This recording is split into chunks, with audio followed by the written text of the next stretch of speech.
Welcome to Why the Fuck Not. I'm Ed. Right beside me, I got... You got Dwight. And right across from him, we got... I am the Aaron.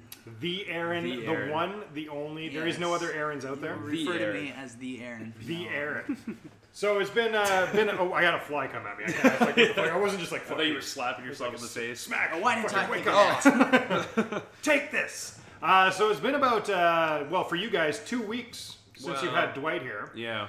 We had a little bit of a mishap last week, which kind of sucked. We did record a podcast with me involved with it. Yeah, it was just such a tight schedule that we could only fit that one in there, and then Aaron fucked everything. The one, the only Aaron fucked everything up. Yeah, I didn't. They had blame Windows. It was Windows. I blame Bill Gates. Yeah, we had like an update that happened in the middle of the podcast, which cut our recording, and we didn't really realize it till afterwards. So we had to re-record. So we worked with what we had. Again, and it was Bill late. Gates' fault. Always Bill Gates. Fucking for sure Windows 98. Yeah, for sure it is. Yeah. I think we all just need to go back to what it used to be. We used run DOS programs, 7.5-inch floppy. I was thinking about this the other day. You know how like you, to feel nostalgia, will go back and play old school video games? Yeah, that's what it is. I go back and like play like go on like Windows 95, and, like Windows 98, and it's like I remember. It's like Minesweeper. How much does God? Oh yeah, that game was awesome. At the time, I just got that when you got that. You got a gift, a baby shower gift for us, and it was the Paper Bag Princess, and I thought the same thing. Oh, well, yeah, that was like such a classic. We were trying to figure out like what type of classic book we can get you. One we were talking about was like "I Love You for Always." It's going to be Robert Munch. Yeah, like, Robert Munch just knows how to classic do it. as it is. For those who speak to children, Everybody poops. Everybody poops. Is that a book? Yeah, that's a book. Yeah, it's a. What was the other one that Family Guy always did? Like everybody poops. Nobody poops. Or the for Christian, you. yeah. Like no, the Christian one is like everybody poops, but if you're doing it, it came straight from the devil. Yeah, it's concentrated sin coming out of your asshole. Concentrated sin. But yeah, we thought it would be great. One, it gives you the nostalgia feeling of like being able to read the stuff to your daughter, like super cool. And at a certain point, but like who doesn't remember some sort of Robert Munch book? You know, I Love You for Always, Paper Bag Princess. I think he's pretty big in the States too. Like it's not just he is. He's from Ontario, I think. Yeah. He's Canadian. Right? He's Canadian, so I don't know if it's as big out there, but I'm sure it is. Like he's like such a popular child's novelist. author.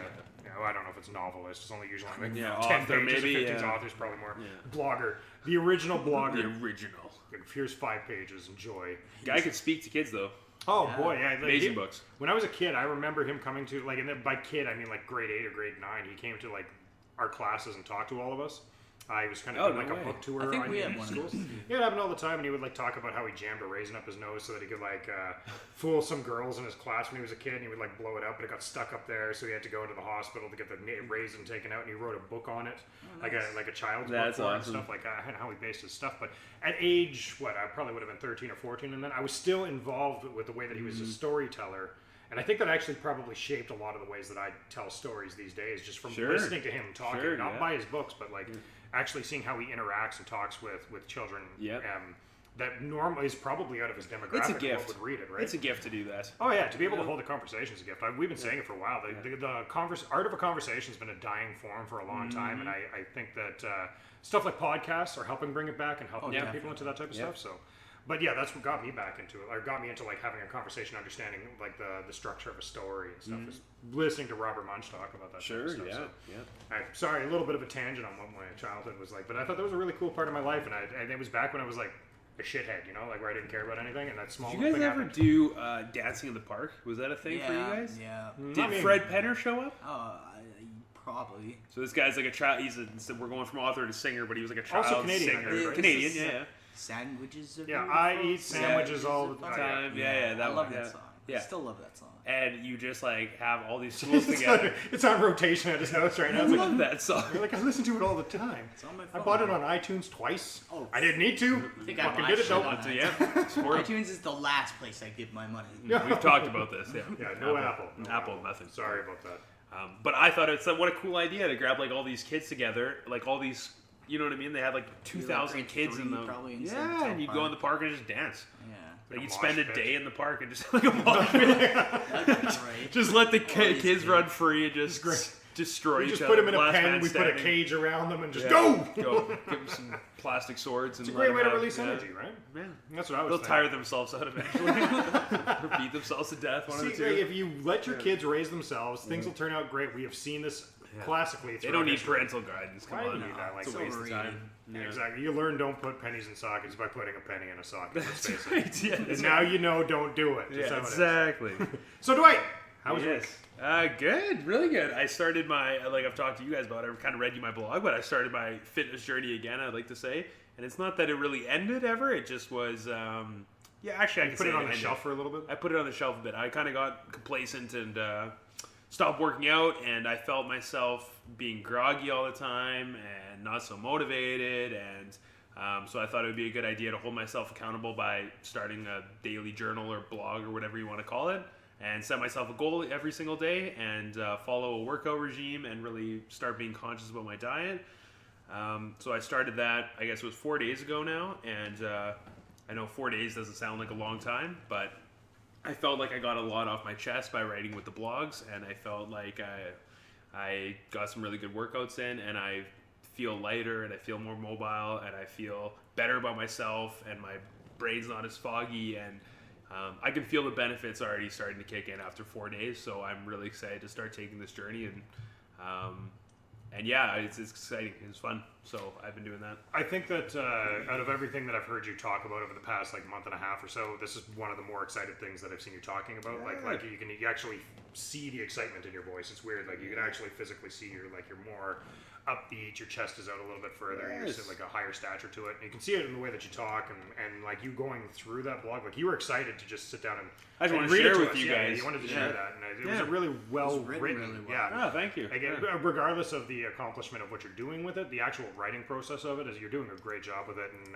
if you ever release it, you guys, if you get a chance to read this, if it's up at any point, read it. It's actually It's really well raw written. and really, honest, and it's hoping that it relates to a lot of the same struggles that other people are going through on a daily basis. And it doesn't necessarily need to be about fitness. It can be about addiction. it doesn't have to be it's exactly, relative to not at everything. all. Yeah, exactly. It's And just, it shows, and the way that you're writing it, I think, is going to be generalized to anybody that needs that type of thing in their life, whether it's fitness or otherwise. I think you're doing a great job with it. So, it's I'm good to proud of you for doing it. Thank you. It's good to set goals, and it's good to start working towards something again, I guess.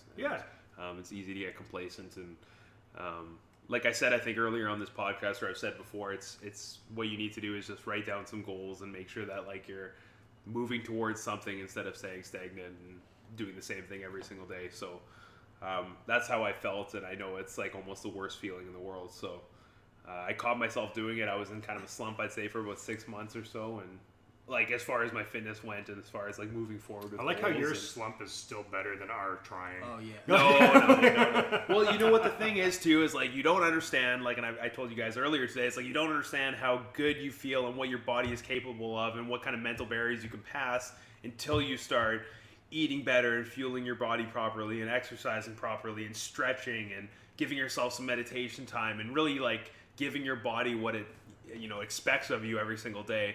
And if you're not doing that, it's when you start doing it, you realize how terrible you've been to yourself, and, absolutely. and how much better you feel, and the outlook on life is just 10 times better. And it's wicked. So it's going to be a fun journey to blog about, and it's exciting to start, and hopefully it helps inspire some other people to do it. And it'll be good. I know right now I've been inspired. I'm going to be trying. Actually, after we're this having podcast, a workout after this. We're having a workout. I'm going to do some boxing training. I was a boxing coach for a couple of years, so I think it'll be kind of fun. I think it's a good idea for me to at least try to see if it's something I'm interested in. That's my biggest issue, is that I need to find something that I'm legitimately excited for. Yeah. And I think this might be it. I think it'd be kind of fun to do that, regardless of anything. I think you're gonna like it. Yeah, I think I will too. I like doing something that feels more like not necessarily a game, but less.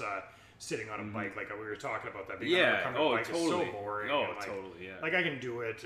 I don't it takes more than that to keep me interested and involved and engaged in something. So I think this might be the thing. Boxing's a cool thing too, because you can at the very least you can take something out of it. You could take you pushing yourself through physical exercise. You could, if you ever need to defend yourself at some point, you almost know how to hold your own. You know what I mean? It's a naturally good feeling to punch something. And my question to you is when do we get to go in front of Toronto and shit talk each other like Mayweather and Conor? And me just follow him and start throwing dollar bills around. And that's part of this, right? We need about a year or so. Okay, well, we need 1 year. So we need a year, and then you'll be fighting for $100 million. Okay, sweet. Well, I want to be realistic about it. Is what I'm saying. I am really looking forward to it, though. I think it's going to be a lot of fun. Yeah, it'll be fun. You'll have fun. Yeah, I think it's going to be fun. How about yourself, Aaron? How's your week been? Not bad. Haven't really done much. Getting ready for paintball on Saturday. Hopefully I can find my my camera before then. I found it.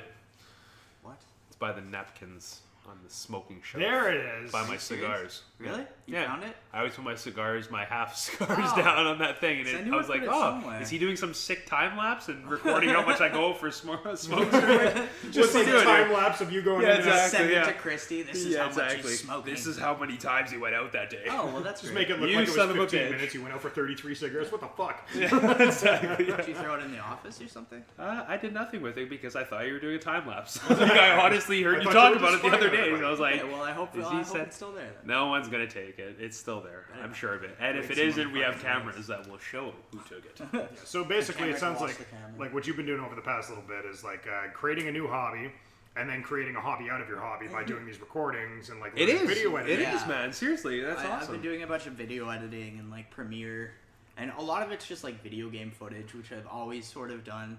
And then like now some of it is like bike rides, and I'm just like it's nothing You know what I super think it's- interesting to watch. It's just fun for me to learn. What I think is really cool, and you're a perfect example of it, is you took a hobby on that had nothing to do with work related. Like we're talking about like hobby, like how I've always preached that like exercise and hobbies will enhance your life, like doing something like this. You took on a hobby like paintball. You started doing it, and then from paintball stemmed video editing Yeah. and like wanting to record yourself doing these paintball footage. Yeah. And from that, you got asked to come to a meeting with the managers at work, and then you got asked from there because you brought up that you had a camera now and you were starting to do video editing. They brought up that they wanted you to start doing all the video Edit some editing videos for them. the big Wisetail project that they're working on. Yeah. So it's cool that like It's come full fold. you opened a hobby up for yourself and you started, you know what I mean, like branching out, and from there stemmed a path that, you know what I mean, Like, that a year ago enhanced you your would have life not have thought that- yourself Yeah. going on. yeah, exactly. Like, video editing can be kind of boring and monotonous, but like for me, it's fun. This is an opportunity to get paid working on computers, which I've Yeah. never really done, and that's kind of always what I've wanted. And it all stemmed from creating a hobby for yourself, like paintball, Yeah, right? paintball. Finding something physically and something, you know what I mean, like some kind of demanding hobby that, Yeah, and I'm it's getting more wicked. in shape. I think I'm going for bike rides, longer bike rides. Yeah, Yeah, that's great. I'm not Yeah. dead when I bike 5 minutes to work anymore. it's awesome. It's a perfect example of, you know what I mean, of what it can do for you. Everything to that's do- been to preached challenge from- yourself and to try something new. That's From the all. beginning of Why the Fuck Not has been preached, and it's kind of like unfolding in front of us Yeah. with you. Yeah. So I think it's a really cool thing to see. Yeah, Definitely. I thought so. Oh, yeah. Thank you. Yeah. Oh, good for you. How's your week What been? about you, Ed? Ed? Okay, it's been a good week. It's been a busy week, like a busy couple of weeks at work, but not really going to get too much into work. Outside of work, though, I've been like doing a lot of record collecting and stuff, so I managed to complete a set that I was trying to do. What I was saying it earlier, I've been trying to get all the early Lookout Green Day records. Got them all. Happy Nice. about that. Very simple stuff. Nice. First time being said on the podcast, but as of right now, I'm just kind of, or I guess to anybody, only me and Steph have talked about this.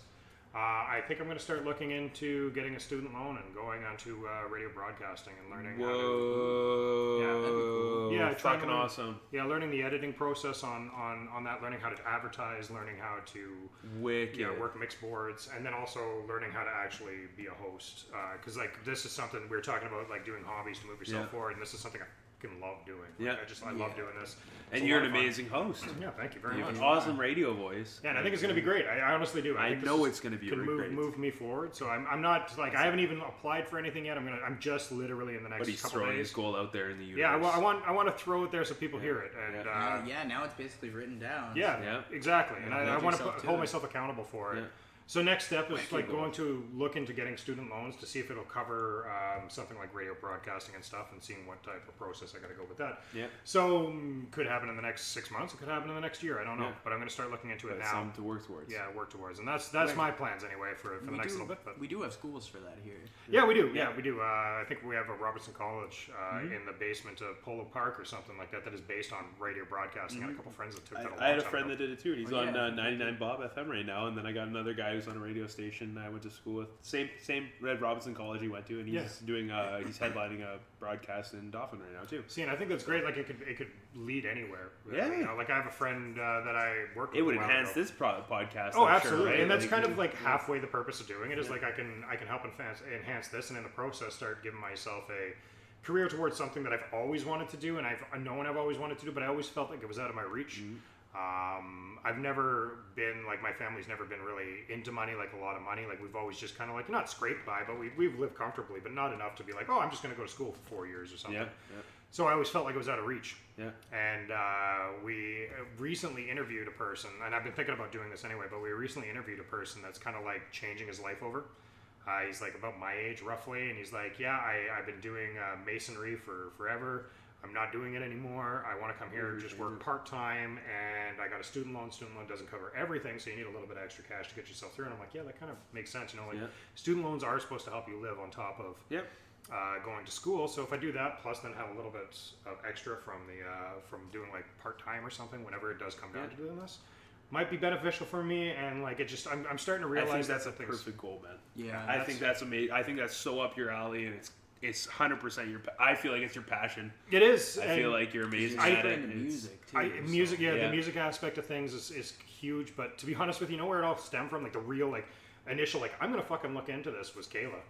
We were sitting in the office, and I was like, "Where do you see yourself in 5 years?" And she didn't really have much of an answer, and she kind of like, instead of answering my question of where she sees herself, she started answering where she saw me in 5 years. Yeah. And it was kind of like, well, you know, you're into like you do such a good job on the podcast. Maybe it's time you do this. And like I started thinking about like radio broadcasting is always something that I've been interested in. So like I owe a lot of credit to Kayla and like having that small little conversation. Shout out. Yeah, she was like super like it looked. I think that day she was super stressed in the office, and I just wanted to have a conversation with her to kind of like get her like to unwind a little bit from it. And it seemed to work for her, but then I was like, holy shit, you know, like. I do feel this. Like, you get that fucking tingle in the back when you know you're doing something that you should be doing. Oh, them, yeah. Yeah, it was that. It was totally that. I'm getting it fucking now talking to you about it. Like, I love that feeling. Yeah, it's a solid feeling. So, yeah. So, that's, to look forward to, we got you hopefully getting into broadcasting. Hopefully, yeah. You being able to make this podcast 10 times better than that's it the is. hope. Yeah, and we'll have a home for the podcast eventually in the basement here that we can put up a... Oh, yeah, that's another... We're in a completely different location today. If you Yeah. guys, if it sounds a little different, a little echoey, because there's a bigger room that we're sitting in at the moment. Yeah. We are visiting the Benson home. The Benson household. Ooh, Yeah. gorgeous place. It's like a newer house and like really nice. I love the tour on it. Like, I can't wait till the basement's all done up. Like, forget where we're going to be doing the podcast. Just I can't wait to see what you have when you have it all done. And like, it looks like you got a good path on it. So you guys will come again when it's all finished here. Well, hopefully sooner. I'll probably help you out if you ever need it. So just let us know. Anytime. I will. I'll be more than happy. I got a day off. I'll come down and. Look at these positive vibes right now. God, I'm feeling good. I am feeling good about this. Whoa. Very good about this. Well, what's today's topic? If you didn't know, today we are talking. Oh, you know what? I'm not going to talk about. We should probably say who we are for the people that don't really know who we are. No, this is your first time listening. If you didn't know, this is why the fuck not, where three people sit around one table and bring a topic of discussion for your listening pleasure. Today, I'm bringing a topic that I think is going to be kind of relative to how we're going to be ending off the podcast. We've got some big plans for the next one. But we're going to start the next one off by ending this one off when it comes in. But I was thinking about talking about population crisis and kind of where a lot of people have this theory that we are so expanding our population to the point that we're not going to be able to survive. There's going to be too many people. Yeah. So I've literally broken a bunch of stuff down. I'm really looking forward to doing this, and I think it's going to be really good for you guys to like bounce off. So interrupt as much as you want about things that are being talked about, and we always do discuss as you always do. So population crisis. The theory out there is that we have got so many people just being born into this world that not as many people are dying. We're having more people born in. This has always been a problem within our society as far back as we can remember. It's always gotten bigger, right? So. What I'm going to talk about is kind of like a forced cycle process that we tend to go through and why we shouldn't have to worry as much as we do. Because I think this is another thing. Because a lot of people think of this as an end of the world theory as well, tie into one of our older podcasts that we have. So I'm going to start off by saying in the 1800s, our population on the Earth was about sitting at 1 billion people on Earth. That's in the about 1800. By 1940, we have over doubled it. And we're doing 2.3 billion. By 1970, we're at 3.7 billion.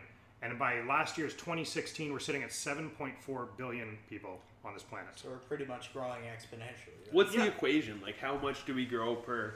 Well, that's what I'm going to get into, is like where these spikes have happened and where the decreases happen. We keep going with this. Yes, we are going a little bit higher on it, but we also are preparing ourselves for it in the same process. Am I jumping ahead by saying I know that places like China have a higher population rate? Have a higher population rate. Isn't it something sick? Like it's There's like 1 billion people in China. Yeah, isn't it like something like one person per square foot or something? It's, like they're because they piled on top of stacking each other. themselves. Yeah, they're stacked. But that's also like the size of the landmass that they're on versus like there's a lot But of. they have laws there, don't they, where they can only have a certain amount of people. a certain amount of kids. Like they've had that for the longest time. They just got rid of that. Because got rid of it. Because every Chinese policy. the problem was a lot of Chinese families wanted children that were sons. And didn't want daughters, so if they had a daughter, that's what they. At least from what I understand, I don't know how much truth there is behind it. I've never researched it, but that's what I always heard is they would kill the daughters, or they would like almost abandon them and kind of let them grow on their own. Because you were allowed like one daughter or two sons or something. Right? Whatever, I don't know how whatever it works. it is. No, it was one child, but they preferred to have men than women. Yeah, because they want to carry the name okay. on, right? Okay. Like carry the Lee name on, Right, whatever sure. it is, LEI or LEE, whatever it is. Lee. Yeah, the Lee name on, whatever it is. That was the idea, is like carry your name on. Right, from what I understand. Okay. So 1800 to 2016, we have literally 4 times our population in that amount of time, roughly. It's probably more than that, but like in total, within the past 100 years, we're at about 4 times in 1 century. It's a little more than that. Yeah. But if we're going from like 1 century, so 1800, we were at 1 billion. By like 1900, we're probably sitting more at about like 2 billion, a little less than 2 billion. And now we're sitting on like 7.4. So we're just going to round off, say about 4 times the amount of population that we've had since then. Crazy. What does this mean to us as a whole, as a society? Well, it means that we could have mass migration. That's something that a lot of people worry about. When you say mass migration, it's basically already happening right now. It is. So we're talking like refugees and stuff like leaving to flooded countries. Yeah, basically overflooding countries. Overpopulated slums. Again, already happening. Yeah, that's already starting to happen. Well, that has been happening for a long time. Yeah. Population running food dry is another thing. Like running out of resources with food. Venezuela. Energy problems, like being able to we're absorbing more energy than we're able to put out through like fossil fuels and stuff like that. So some of the solutions that we have within there is like right now if you look into it, I can't remember the name of the project, but it's actually like a giant tower that is a self-sustaining greenhouse in the middle of a city that could provide food for an entire city. So you're they're building it's like apartment building basically. Almost, yeah, but it's nothing but like rotating foods and vegetables and stuff that you need to eat. And you get 3 or 4 of these into a large populated city, you can easily sustain yourself without having to import extra foods and stuff. So it's like self-sustaining, and that's kind of where we're sitting right now. That has something to do with oxygen too, right? Like they have in Japan and stuff, like the air is so polluted that they have to have towers of green, I've seen those to set them up, and this is to make sure that fresh air is being produced. There was a guy who was on Joe Rogan a long time ago, and his whole thing was to get rid of the planters in cities, like where the sidewalks are and all that shit, all that grass. He said get rid of all that and plant food in there. And just there are some projects. I think San Francisco's doing that right now. It's like community. Well, we have community gardens out here all the time. Yeah. You see people drive up on a lawn and just start planting stuff in these certain areas. They have rent land too, right? Like where you can rent like a certain square footage and you can garden there. That's your gardening. That's cool. There was actually a Bob's Burgers episode that was based on that, where Bob started planting his own food and he made his own food there, and he got obsessed with it and stuff. So really cool episode. Not the point though. So basically, we're at a point in our civilization where we are trying to self-sustain ourselves. We're trying to keep ourselves going with our own resources. There's a lot of things that can counterbalance these things, like energy problems at this point, between kinetic energy, wind energy, current energy, solar energy. I got a question. Do you think though the energy crisis is more? It's a money crisis. It's a money crisis. It's is not what an I'm energy. saying, because we have the resources and the technology that we can do. Like wind turbines or wave turbines, or between kinetic, so wave and wind turbines and solar energy, we could easily keep energize the entire planet, right? Yeah, easily, very easily, and it's been naturally do this, and we've been able to do this with certain cities and stuff that have done this on testings. But right now, it doesn't make financial sense for the people that are invested that are invested in oils and fossil fuels that we use to power ourselves. Yeah. We'll not let this happen right now, because that's cutting into their paychecks, and the money's going to shift off to somewhere else. And this has been classic throughout the years. It doesn't necessarily, even Roman empires and stuff have divided themselves based upon wealth, where wealth starts shifting to something else, they'll do everything they can to fight it, and that's what we're sitting on. Yeah, it's exactly basically what Europe's based off. But I mean, at this point, we have the scientific technology to be able to sustain ourselves without having to dig into the planets and their resources. We've been able to do electric cars for almost as long as cars have been around. Literally longer. Yeah. There was an electric car. There was actually a hemp ethanol car made by Ford, Henry Ford. He took a hammer to the fender of the car and nothing happened. It was fine. Here's the point, though, is that no car company will allow that to happen. What's happening right now is these car companies are taking these patents, buying them up from the people that make them. Now they own this patent, and it just sits on the shelf because that's too little money. Because you need a lifespan on a purchase, on a vehicle, right? Like, if your vehicle was, like, able to run forever and it was self-sustained and you can... Like, eventually, like, that company who built that car would go out of business. Like, they can't sell you a car. They can't sell you because you're going to have it forever, right? Like, there's no the shelf deal, life, right? Like, we go through getting products. The best thing for us, or best case scenario, what we should be doing is making a good product that will last a long time. That way we're not wasting resources. And when these products do go bad, we take said resource and recycle as much as we can to recreate resources. Doesn't matter what it is, this law should go towards everything. But that's not what we're going off of. We make cheap, fast, and disposable products. Right? Built to break, because they make more money in the profit of rebuying and getting your iPhone 8 and then getting your iPhone 9. There's more money involved with us doing that than there is for us to have something that's going to sustain itself and continue. This was a problem going with the computer industry for many years. Many years, you would have one computer, and when that computer was out of date, you take your computer and you throw it out and you get a new computer that was more up to date. At this point, we're sitting on, and what is most beneficial to us is to be able to easily update your computer. You update through patches and software that you would do. You also upgrade your hardware very easily by taking old hardware out, recycling said hardware, because there's materials in there that are good, to add into new hardware. They've made it more accessible and easier for us to be able to do. This is something that's also going to help us save on resources, as long as the world and every single company got on board with this. And this is where the problem lies. Every single company is not on board. It's not going to. There's going to be a point that we don't have a choice. Companies like, let's say, for example, Apple, just a random example. That came out of thin air. They would rather make something that you cannot open up and get into and fix it yourself, just because they know they'll sell more of them if they break. If you have to bring it into iPhone 10 is going to make you tech staff and pay. And here's the deal: you trade in your old one for $100 or $200, and you buy the new one for $700. Well, that $200 trade-in that you did, they're going to suck the gold out of that, because there's gold on the capacitors and gold.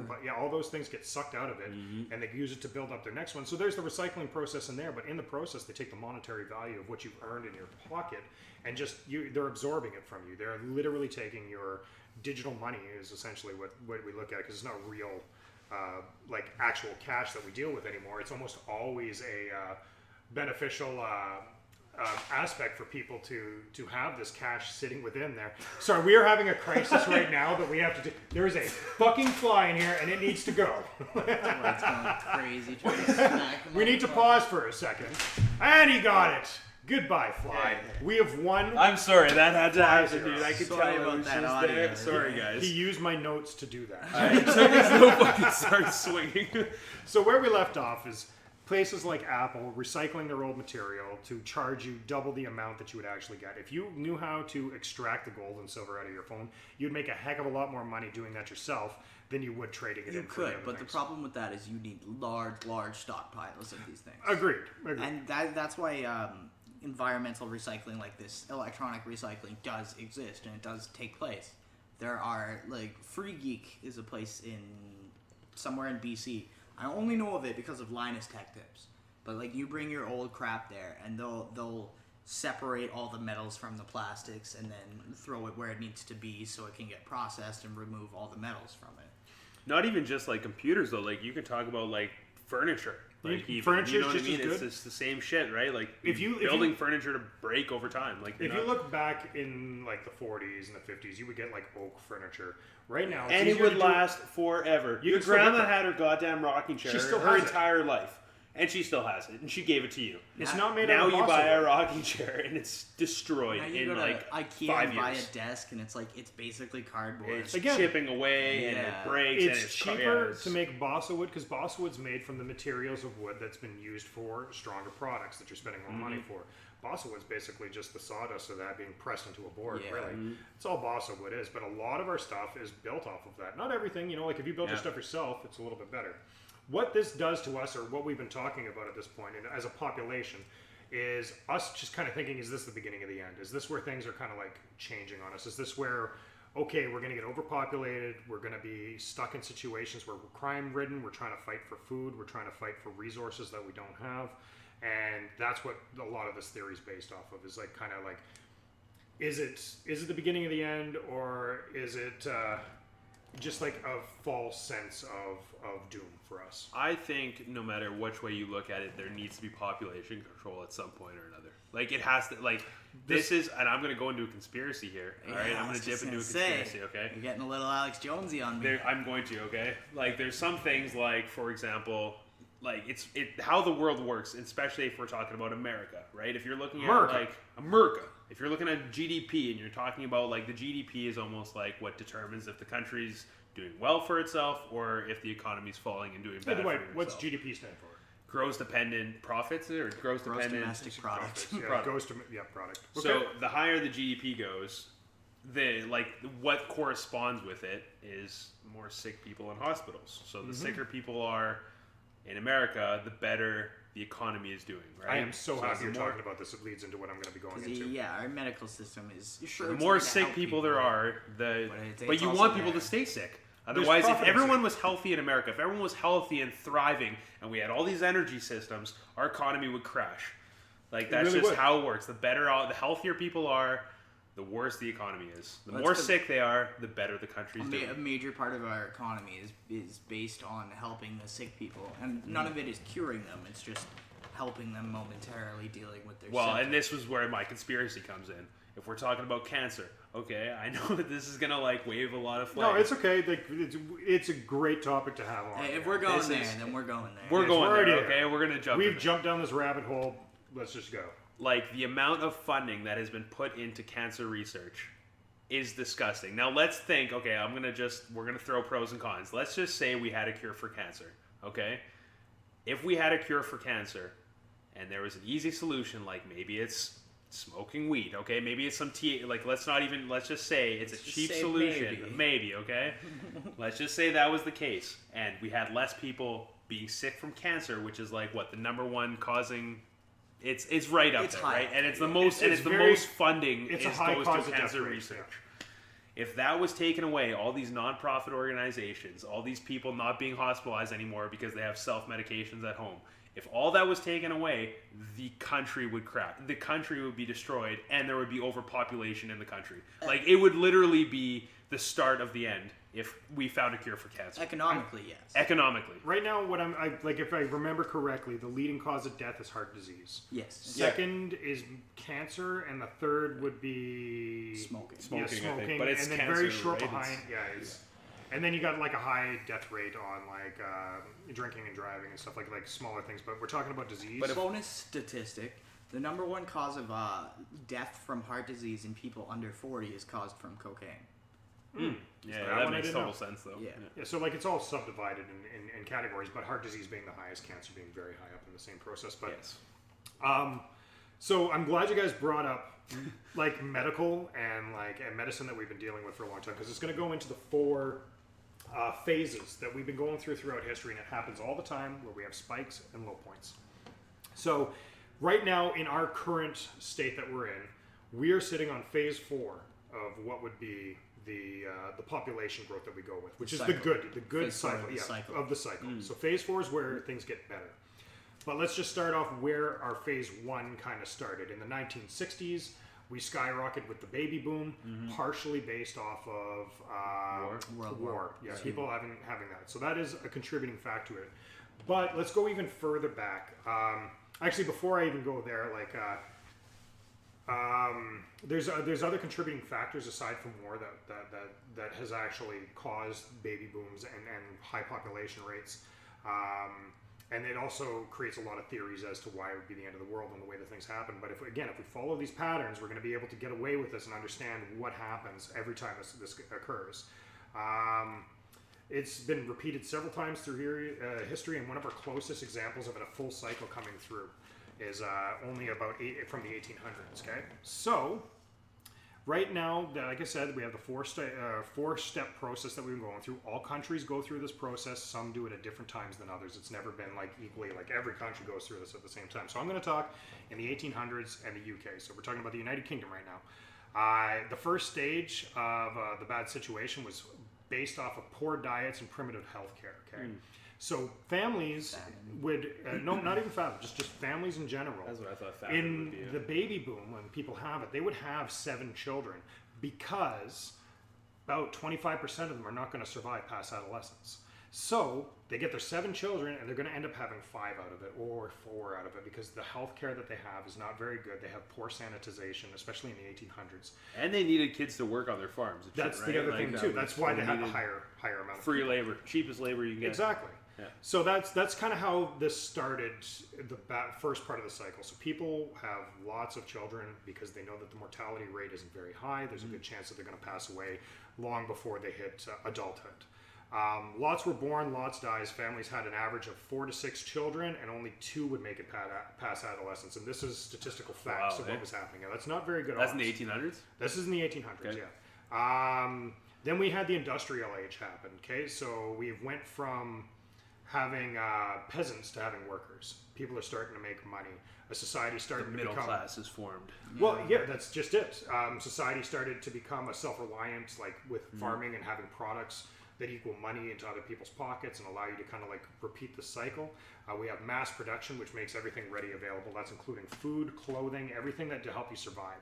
Okay, so it also brought on advanced transportation, communication, and better medicines, which allowed less mortality rate on it. The role of women also shifted into emancipation, which is basically like voting and in the importance of the workforce of where they're kind of going on. So they're no longer just staying at home, right, and having children and then kind of keeping the farm going. Things have kind of changed in that process, which also changed kind of like where they're having children and stuff. So this didn't just create a middle class, but it also raised the standards of poor. So the standards that poor people had still, and regardless of any fact, has better health care, has better health benefits, has better access to food, has better access to clothing. Things got better for everybody. Aside from just having a middle class, it was always the upper class and the poor class. So this brought in the beginning of a second transition that we go through, which is better food supply, hygiene, and medicine for everybody. It basically means less death, especially at a young age. Okay, deaths still happened at a later age, but the expectancy of people dying rose very high because now they have better health care. So these people are still very used to being 7 children, but now there's 7 children.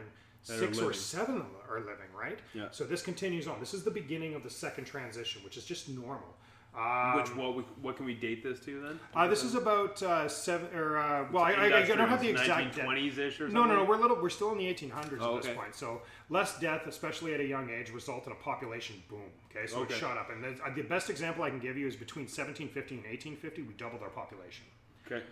And before it wasn't really hitting the mortality rate and the death rate were very they're almost balancing each other out and staying at like a level point.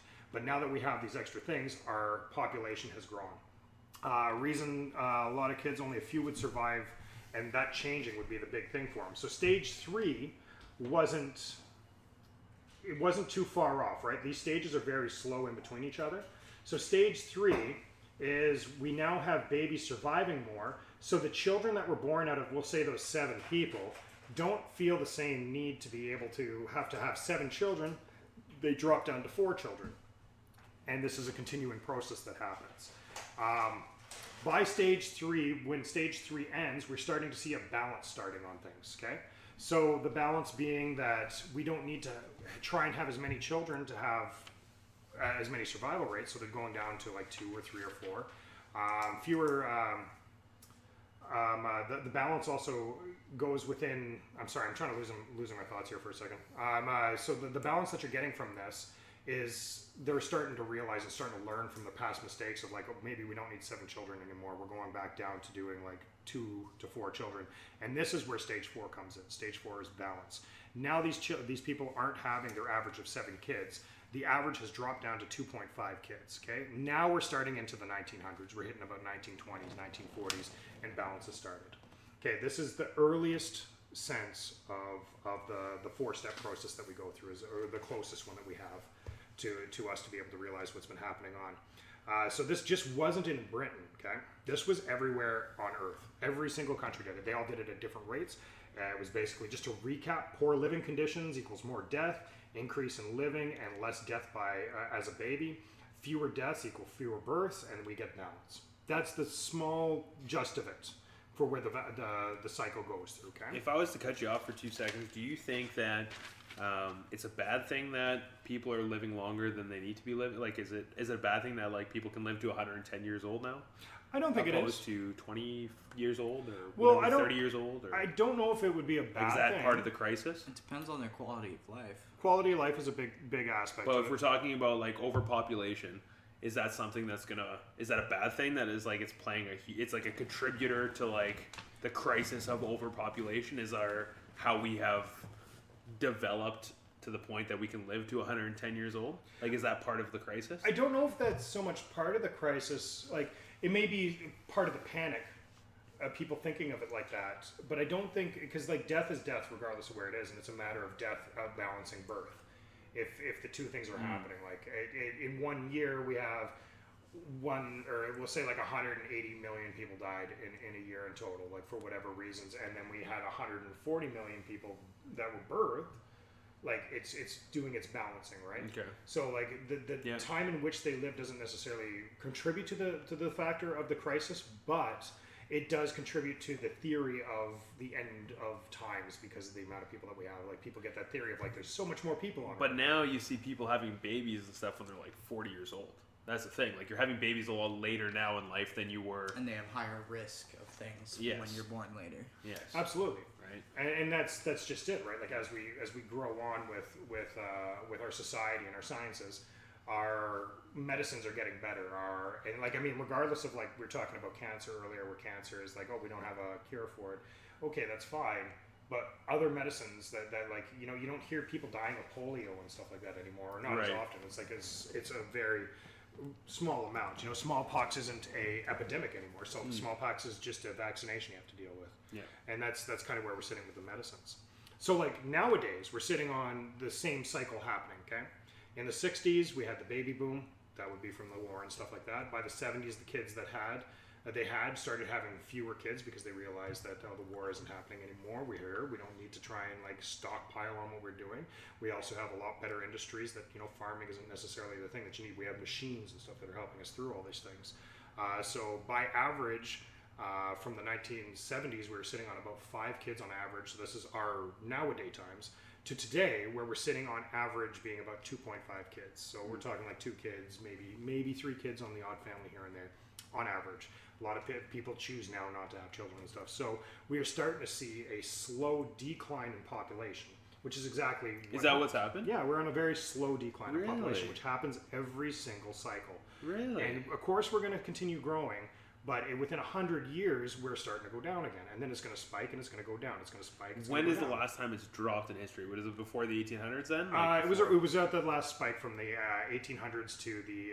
that was the last dip that was in the last population? decline. Yeah, as soon as we hit that balance, it started going down slightly. Not a lot, but it still went down. And was there a significant thing that happened in history at that point in time where there was a huge decrease? Or was it... It's basically the high points of history. Yeah, high points. We started hitting that industrial revolution, okay? So people were getting help out. Right. At the low points is where you'll see these giant booms, like right after a war. Or just before a war. Yeah, or after a famine, there'll be a giant jump because everyone will try and recreate. Right. Yeah, it's almost like natural human evolution that this type of thing happens. Right. So, as we go on, the population is going to slowly go down, but then we're going to hit another spike where this happens again. This happens all the time. Almost every country at this point has made it through the 4-cycle stage by now. Bangladesh in the 1970s had an average of 7 kids. 2 would survive, or 2 would die out of that. And this is from the 70s from Bangladesh. So that's not that far away. By 1970 till now, 7 kids, 2 would die out of those 7 kids. In 2015, the mortality rate has gone down from being 25% mortality to 3.8% between 1970s to 2015. So now we're sitting on 2.2 kids that they've decided is more of the average for people. And that seems to be where it's going. And this is just a very recent one that hits you from 1970s to 2015. So this is a rule. There's no exception to this. This is how it's been working for every year and has always been going on. The mortality rates jump and they lower. It took, for like the Western civilization, it took us about 80 years to get through this. So we went from having about 6 kids to having 3 kids. It took about 80 years for us to get from that one rate to the next, right? So there's other places that did it that have gone through this as well, but they did it in a lot less. So Malaysia and South Africa, same thing, but they did it faster. They did it in 34 years. It took them about 34 years to drop that type of distance between how many children they're having. Bangladesh, that we just talked about that one, that took about 20 years. Iran only took 10 years. Why do you think that happened? Why do you think it's taking less and less time per country? Based on how fast they grow as a society. Some of them take 30 years to grow and become a mature society, so it takes 30 years for this to happen. Whereas Iran, back in the 80s, they were a very high point. Women were dressing in what they want, and then now, if you look at it, it's regressed back to where they were before, where everyone's in a burqa. Yes. Another thing that's also happening, that is a very good point.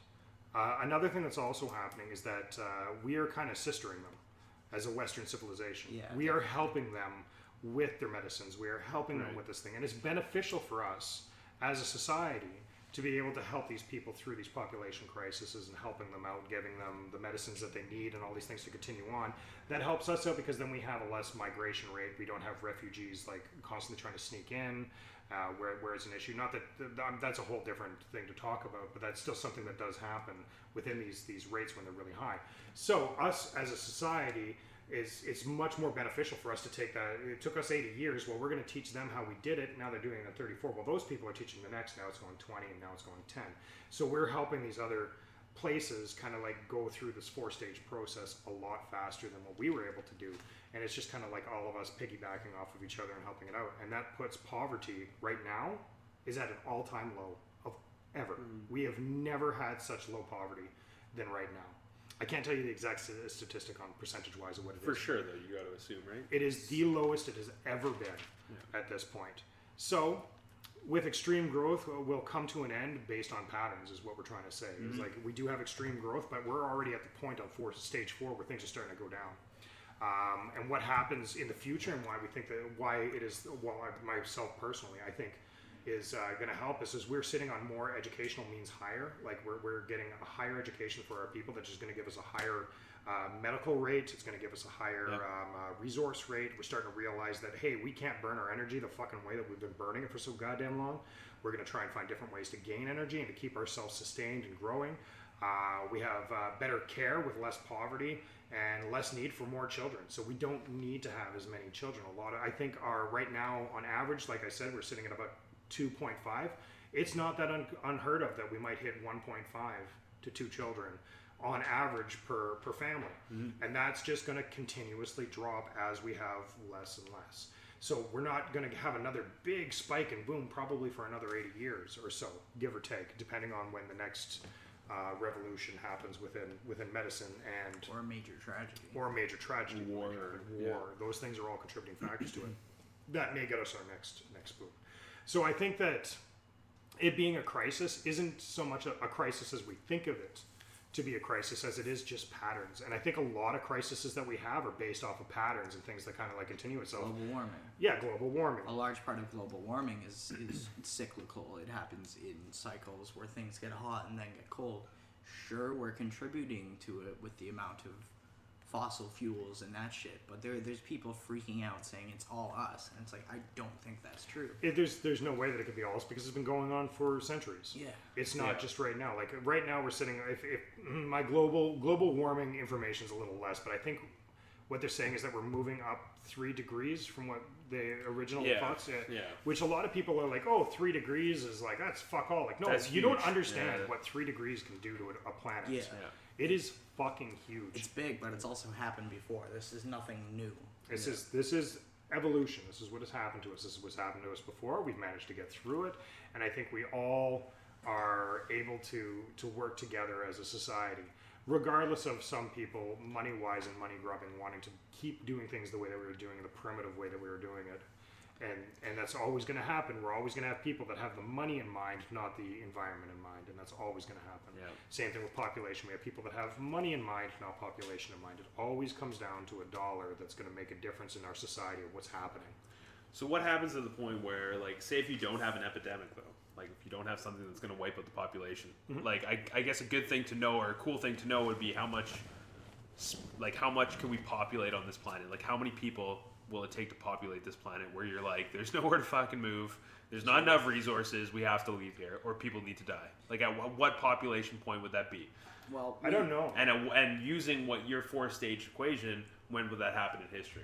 Right You know now, what I mean? on this pattern, the way that it's going, we have literally, our population has been at its highest point as of now. Like, there's For never sure, been right? Of course. as many people on the planet. People as are we have living right now. longer. Like, I guess it makes sense that they're having less babies, which is a good thing. But also at the same time, like, you have 7.2 billion people trying to recreate or reproduce, Always opposed ends up to being more, 1 right? billion people, right? So there is going to be consistent growth. Always, yeah. Always, And it always right? has throughout history. So at what point do you think our planet will be overpopulated to the point where what now? I don't know Will if I that have happen? so much. Okay, my answer to this isn't necessarily an answer to this. My answer to this is one thing that we have to take into realization, or something that we have to think about, is that there was a beginning of humans. Mm-hmm. There is going to be an end. Of course, it's inevitable. course. It's gonna happen. Yeah.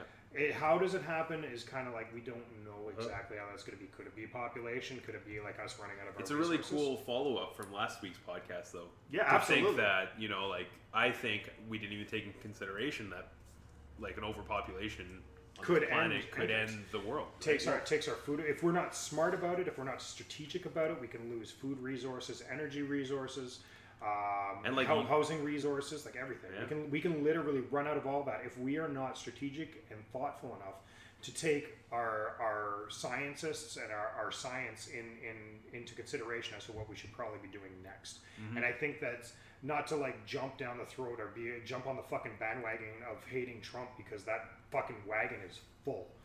But he doesn't care about sciences, like it's not his thing. He cares about numbers, and we need people like that in the world, but we don't need them in power in our world right now. No. We need people that are going to take NASA and fund NASA and like have them continue the research that they've been doing on it, trying to resolve our resource problem by maybe not necessarily being within our planet, being able to find a resource somewhere else. Look for that works. long-term solutions of us. NASA. Let's not even talk about NASA. Well, why'd you cut the funding to the EPA? Oh, Do you know what I just heard actually today?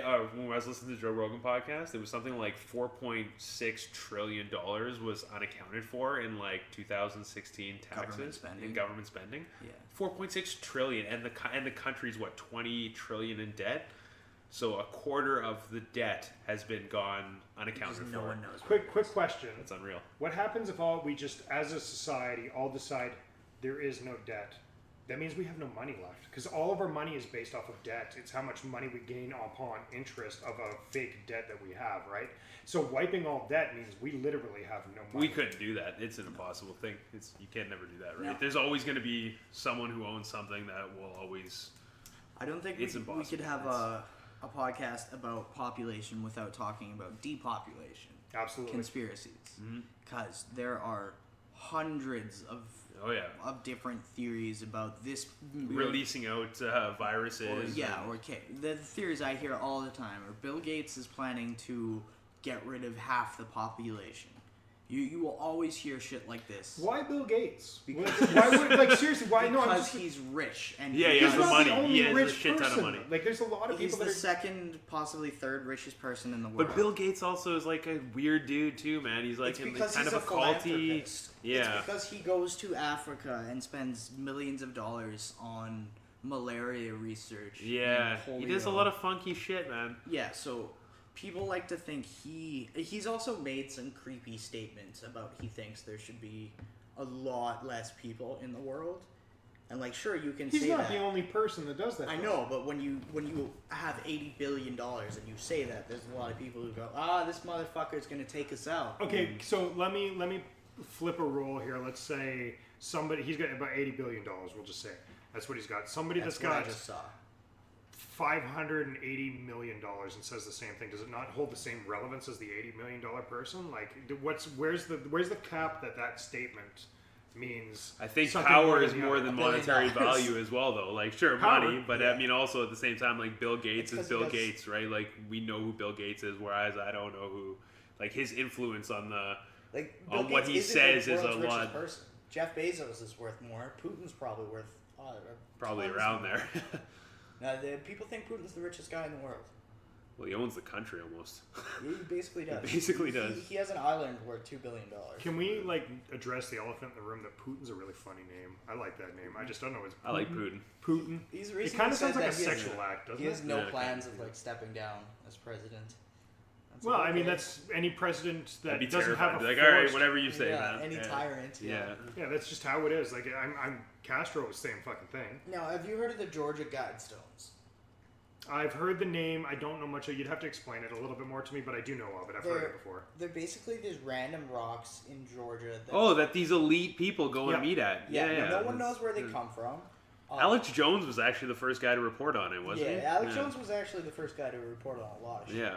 Like, It's crazy, Yeah, but but he if comes you- up with some good. See, Finish if you this. take a Finish fucking this. machine gun and shoot in the air, you're gonna hit some shit. You know what I mean? That's like Alex Jones. Like, Yeah, not all. that's- Yeah, for his sure. whole Yeah, thing, for yeah. sure. Yeah, That's what he does. Well, Explain this whole fucking thing though, because this is Yeah. weird. This is super strange. The Georgia Guidestones are these stones. They were erected in 1980, apparently in Georgia. Is like an owl stone or something? Uh, Like it's that- the shape of an. Or No, is that that's their god? that's different. That's what's that called? That's the place where all those people meet up. Yeah, I'll think of Okay, it later. That's okay. where Alex Jones went. That was like one of his first things. But the Georgia Guidestones are these 10 stones, and there's an inscription on them. Wasn't there a theory that the Guidestones came somewhere from what's it called, the Masons, like the stone Masons or something like that? That's what I always heard. Something could've relative been. to that. It was something to do with the stone Masons. Something. That's all I know. And then I- I know there's a whole. It was a theory group. behind- It was a cult, right? Well, I mean, stone Well, Masons. no isn't too one far really away from a knows cult. where it comes from, but they call it the American Stonehenge. Okay, so these stones also say that we should keep the world's population to no more than 500 million people. And just people really have no idea where this comes from. There's been some famous defacings where people are writing like "Death to the New World Order." I've heard of that. Yeah. Yeah. Yeah, so a lot of people think these stones were placed by some sort of occult group that is in control of the world, like the New World Order. Okay. Quick question before that: if you thought you went and take a stone and you put something like this on there and you just erect it somewhere that nobody knows it happened and somebody stumbles across it, somebody's going to come up with a theory for it, regardless of what it is. And like I could be confusing this with what I maybe like we're. Yeah, you're. What am I thinking of? I'm trying to remember the name. Because I know It's a group of all the elites in the world, like people with a shit ton of money. Oh, you're talking about the the- billionaires, and they all go and they all dress in robes and they all that's meet. the stone and, Masons, I thought. No, it's not the stonemasons. It's literally like all like The skull and crossbones thing that Yeah, fucking you're on the right track. Bush was, What's it Bush called? was on. Yeah, but what's it called? What's that? I only remember Skull and Bones. That's all I remember. It's all these like billionaire people Yeah, who get go together. and they meet. They It's put the elite. robes on and then they just like do a weird ritual at this place that no one talks about. Like it's just this weird thing that they do like whatever once a year and they all meet Bohemian together. Grove. Yes. Yeah, Okay, there there we it go. is. The Yeah, yeah. Grove. That's Yeah, the word. that's what it Bohemian is. Grove, that's it. But like super strange, right? Like Yeah. that. Yeah. So that's where Alex Jones gets most of his popularity from, because he was That was right. He possibly leaked the it, right? first person to get bust that there open. and film it. Yeah. Okay. Oh, he filmed Weird. it. He was Yeah, the one that it's filmed it. strange, man. Yeah. Yes. It's, Oh yeah, I know of the actual like the rituals and weird shit. it's that they do. weird, right? Like it's. It is very. So fucking what's strange. in written on these Georgia Guidestones? Yeah, well, what's actually like inscribed on it? Well, there's a couple different messages written in like 7 different languages.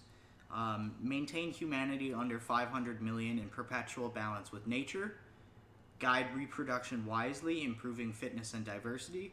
Unite humanity with a living new language. Rule passion, faith, tradition, and all things with tempered reason. Protect people and their nations with fair laws and just courts. Let all nations rule internally, resolving external disputes in a world court. Avoid petty laws and useless officials. Balance personal rights with social duties.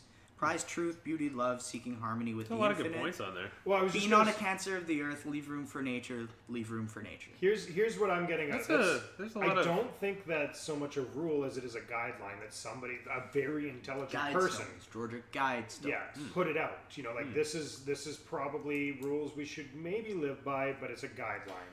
At that same point, though, very intelligent, and I agree with almost every single point on there.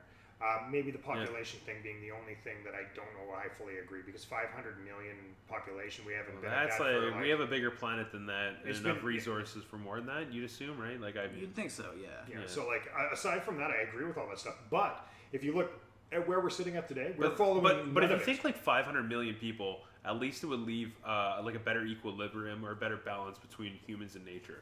Yeah. At the same point, right? Like it would repopulate probably some of the animal kingdom We that would we've probably- overtaken, right? Like it's probably like if we had 500 million people on this planet, it would leave a lot more room for nature to take its course, right? Well, we would probably we wouldn't be stretching out our resources so heavily. Yeah.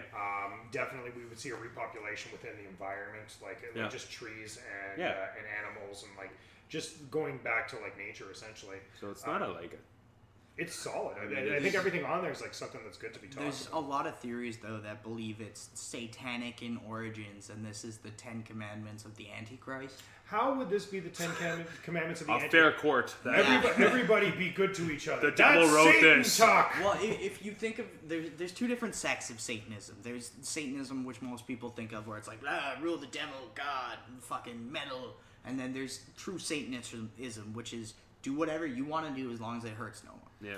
What if? Okay, I've heard. Yeah. I'm sure everybody's heard this on whatever. I can't remember what movie it is, but the greatest trick the devil ever pulled was convincing everybody that God isn't real. It's also not an idea, right? Was it The Greatest Lie Ever Told? Is that It what might it's have been. called? I can't or remember what what's it is. that, But what if the devil's greatest fucking trick he ever pulled was convincing everybody that he's God? Yeah, You know there's what I been mean? several series. Yeah. There's Yeah. lots of theories showing that the devil might actually be God because he's giving us freedom of choice. Well, that's what I'm trying to say. Like, and not that I believe in any of this type of thing or support any of these theories. I'm just a quick Yeah. question of like, who's to say what's Yeah. the right choice for one to the other? And like an all-powering divine guidance is ideal in a situation where you have a lot of clueless people that don't know what to do. They have somebody there kind of giving them guidance on what they should do. And I think that's what the initial like thought of religion was. Oh, I apologize. I just went through watching all the Zeitgeist movies in the past. 6 Oh, you days. watched them? Yeah. Oh, wicked! I told you. Yeah. Yeah, that's awesome. I watched it before and I had to refresh myself on it. They're And, pretty like, cool, eh? Oh yeah, like the correlation between Jesus and the Son and the 12 disciples and the zodiac symbols and all Yeah. that stuff. I knew all this stuff and like I Yeah. knew it from before. It was really cool to go through it again. And if you've watched it before, take a fucking day and just watch them again. Yeah, it's they're really good. Yeah, it's yeah. uplifting. It's very like spiritual in a sense. I like that isn't- religion factor, the Yeah. point of it where it's just like comparing like all religions and that Yeah. a lot of them are based on the same principles and To have it all put out on paper in front of you Yeah. is like, wow, that is a lot of similarities that you didn't necessarily see before. Yeah.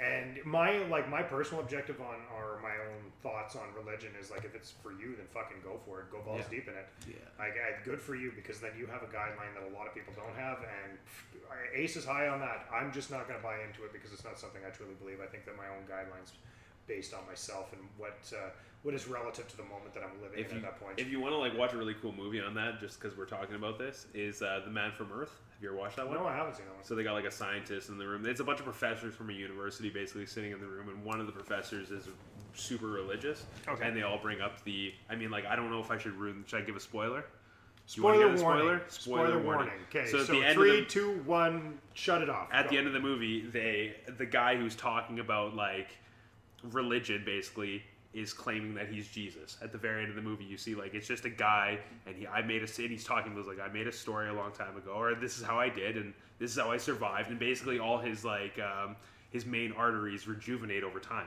so he's lived forever. Like he's lived forever, and now he just has to keep moving because he doesn't age, so he keeps moving from one place to another. And he talks to all these professors, and like they're all not like, there's one that's a scientist, one that's a biologist, ones that like that, and they're all like, oh yeah, this could work because your theory's right on this, because this could happen. And anyways, it's a really neat movie to dip into if you're like Weird questioning shit. religion and like you want to hear it from like a non-biased view and a whole bunch of different points of view. It all really sums it up in this movie, and it's literally the whole movie is filmed with like these 6 professors sitting in a room discussing this topic basically, and this guy packing up his stuff because he's got to move because he's not aging, and everyone's wondering why he looks the same age. And he basically tells these people like, you're not going to believe me, and I'm going to tell you this is who I am, but you're going to continue on with your religion talk and whatever, but this is how and it's super cool. Like, it's a really cool way to look at it. It's a really good movie. The Last Man on Earth? Last Man on Earth. Last Man from Earth? Last Man from Earth. I will definitely have to check that out. That sounds Super really cool movie. I watched it like 4 times. It's reminds me of an episode of Popular Mechanics for Kids. Love that show. You know, she went on to do porn, eh? I'm not surprised. Yeah. Not exactly shocked. Yeah, you go from Popular She's already Mechanics used to that. Yeah. Already used the limelight. May as well jump to that. Definitely excellent. So, I think... Oh, you have some more stuff? I just wanted to jump back into the population thing Sure. really quick. Like, did we talk about... So, like, is population... Like, is there a point in time where we're going to have an... Is that going to be the end, do you guys think, of our civilization or the end of the world? Now that we've brought this topic up, do you think we're going to have a point in time where we're overpopulated? And do we need something like cancer or a huge disease or a virus to control the population?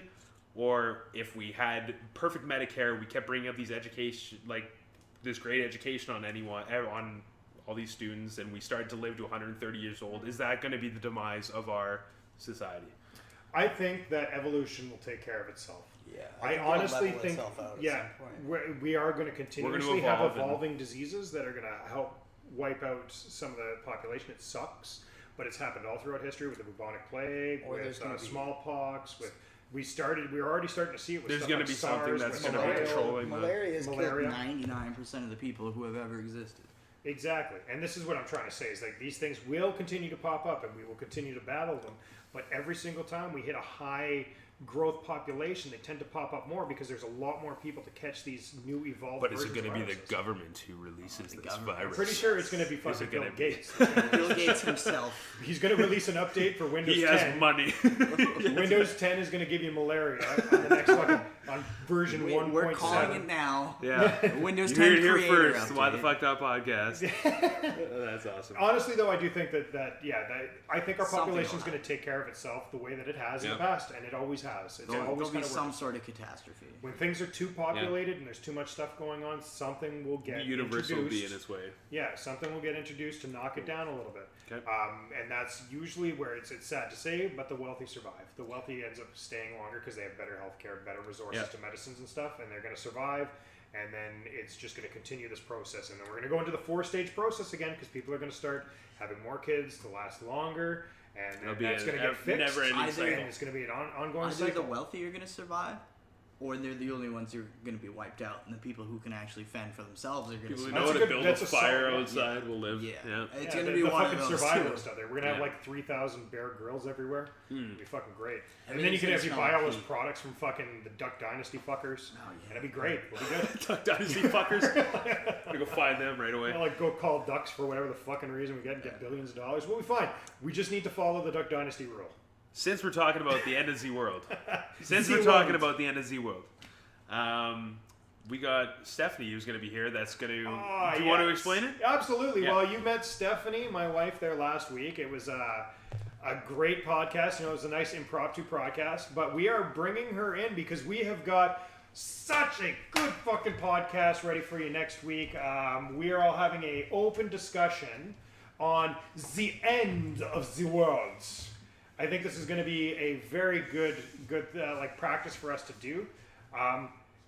Basically, what she's going to do is give us a end of the world scenario, and all three of us are going to debate our personal methods to be able to work past and try and survive these things. And Steph is going to be kind of like our debate counselor / kind of ultimate decider as to what she thinks who would survive out of this scenario that she has so lovingly written for us.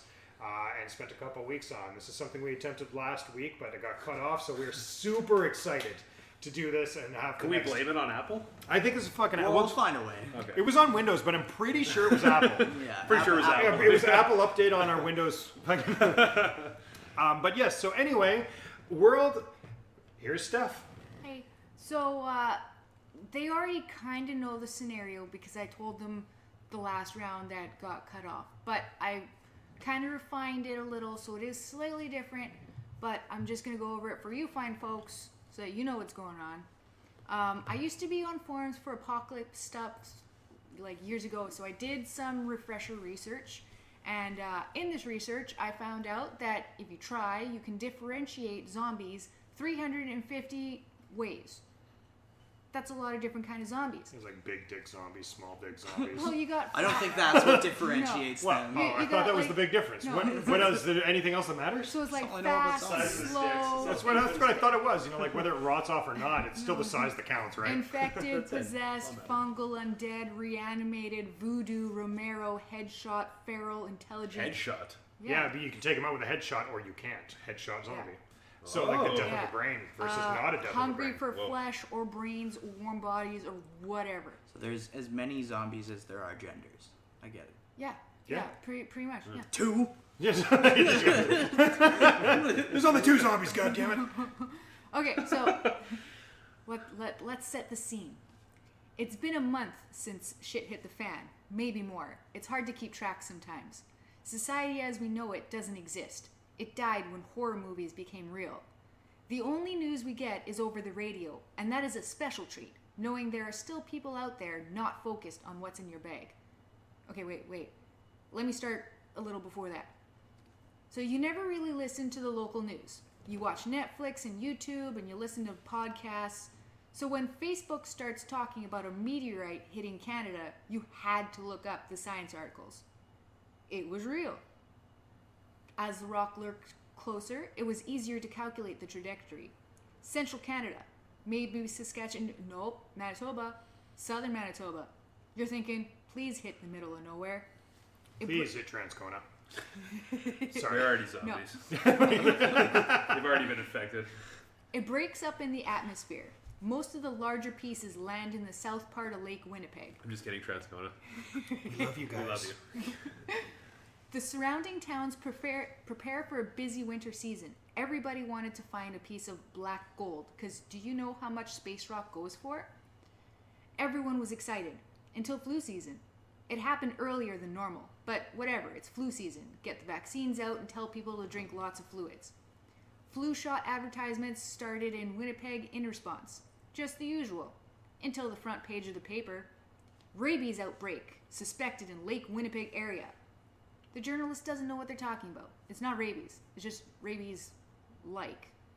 Reports came in explaining symptoms. Anyone who caught this new flu was acting very strange compared to previous years. They'd be weak and feverish, coughing, congestion, chicken noodle soup, and loss of rest. Your basic flu symptoms for the first few days. Then they would start getting the shakes.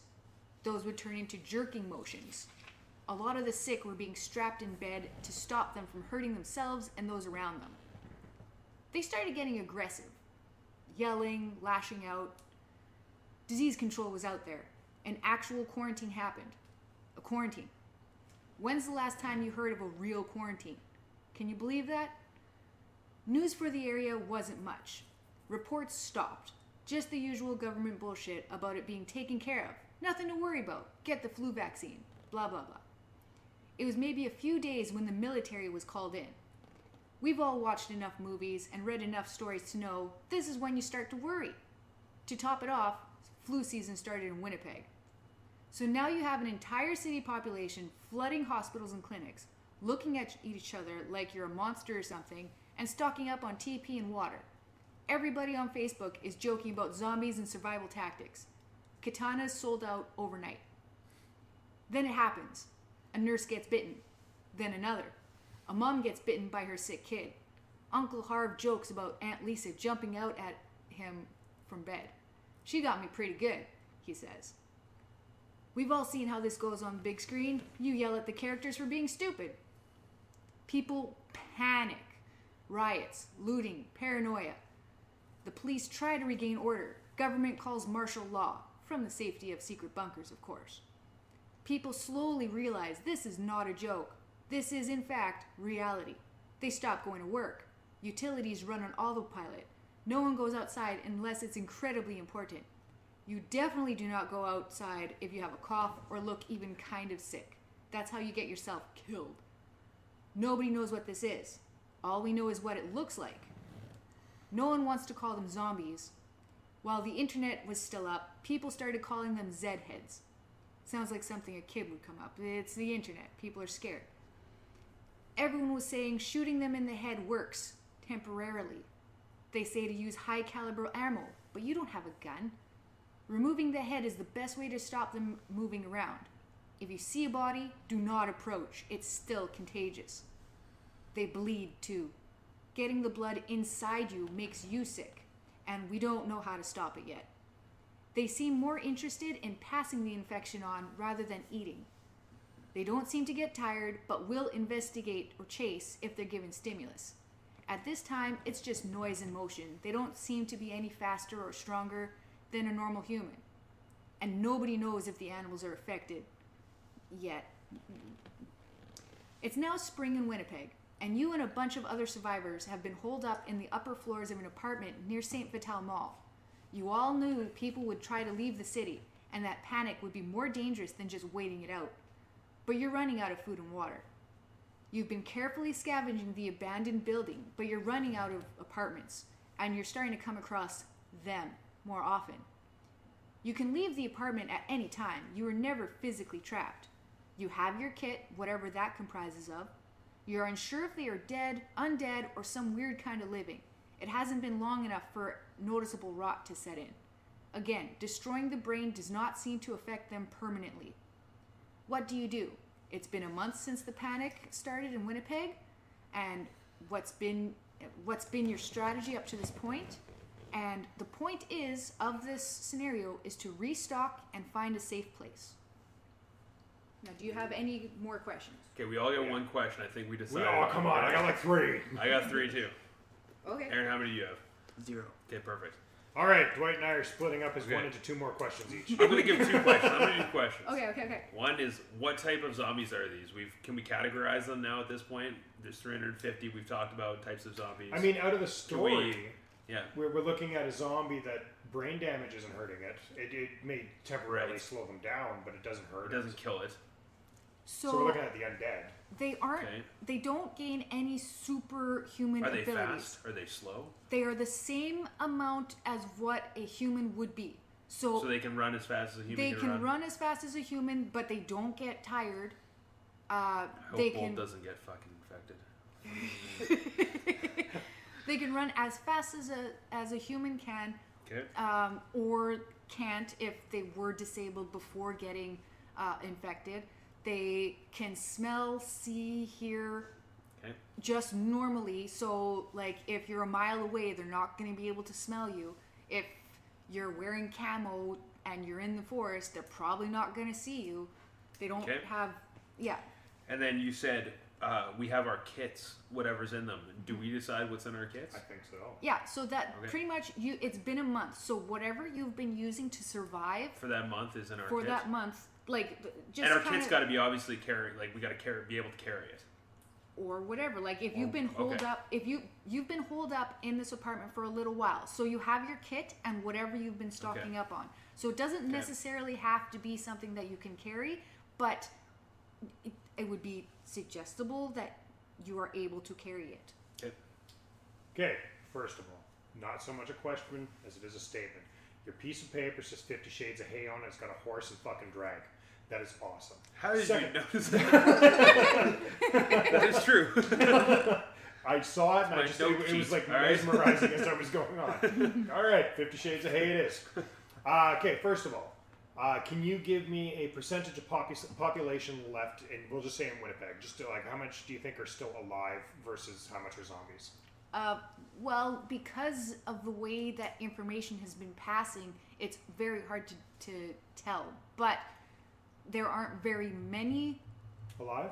Well, you haven't come across very many alive. Okay, so we can say we could say like at least 25%. Yes, 75 or less. Yeah, so 25% or less. 25% or less of the population is still coherent. So we can just go to St. Boniface and be like, all right, we're good. Yeah, we're fine. Just leave St. Vital. Nobody goes there anyway. We'll be fine. Okay. Also, Uncle Harv's a dick. Second, do they after the head's been removed, are they movable? Like, do they move themselves? Does the body try and continue on? Like, or is it Does it it's, pick that's up the its head death again and of the stick back on? because you said it continues like stay away because you can still catch said disease.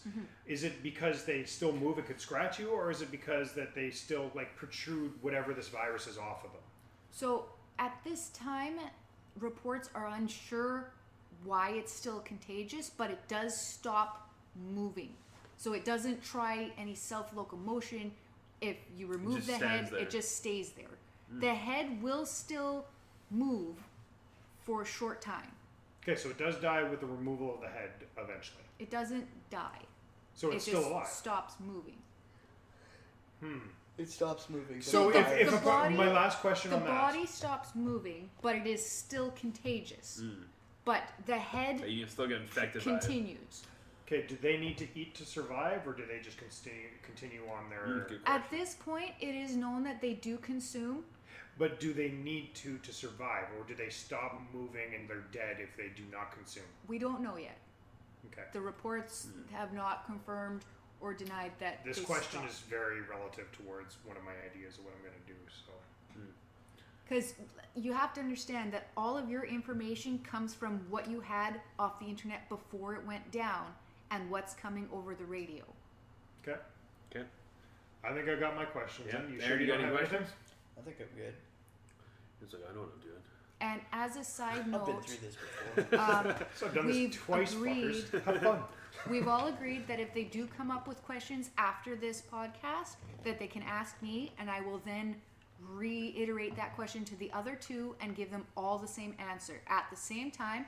And when we come back, I will, if there were any questions, I will say those first, and then we will proceed with the scenario. Well, if you didn't know, this has been Why the Fuck Not? We're three friends and sometimes the ever-rotating chair, where we bring up one topic for all of us to have a discussion for your personal pleasure. If you didn't know, you can find us on Facebook at WTFN Podcast. You can also find us on iTunes, same deal. You can find us on YouTube, where we almost always have our podcast put up there. Sometimes it takes an extra day or two. Always. Mostly always. And then you can always find us on what seems to be our best resource to get this is Podbean at the moment. So we're working on trying to get ourselves a Twitter account that we're going to be like giving the public hopefully by next week or so. Yep. The address that you can check us out and sign up and follow us, and you can get all of our weird information and quirks that we want to give out. Yeah. Whether we're giving you a podcast or not, you'll be able to enjoy us on the go. Either way, I'm Ed. I'm Dwight. And I'm the Aaron. And of course, Yeah. survive with us next week. Nice. Bye.